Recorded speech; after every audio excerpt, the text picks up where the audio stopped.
हमर मोगी मेला देखा जाए। हाँ हाँ लाल रंगा फेयर लवली लगे ने हमर मोगी मेला देखा जाए। हाँ हाँ संग में पैसा कौड़ी नहीं छे तंग के नया चलू आए। हाँ हाँ संग में पैसा कौड़ी नहीं छे तंग के नया चलू आए। हाँ हाँ लाल रंगा फेयर लवली लगे ने हमर मोगी मेला देखा जाए। हाँ हाँ लाल रंगा फेयर लवली लगे ने हमर मोगी मेला देखा जाए।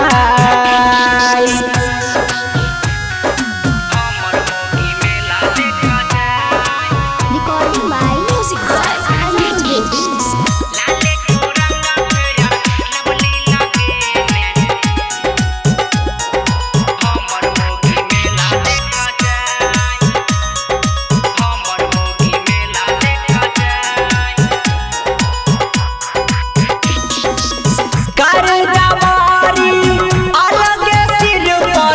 रहे छे मोगी हाई फाई। हाँ हाँ चिंता से हमर देह लइया कोना चुके पाई पाई कर जवारी अलग सिर पर रहे छे मोगी हाई फाई। हाँ हाँ चिंता से हमर देह लइया कोना चुके पाई पाई।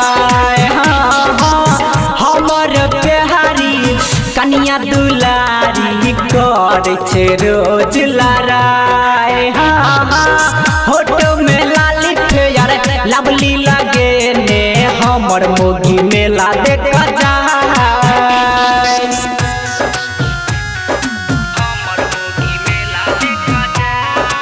Recording by Music Box and Music.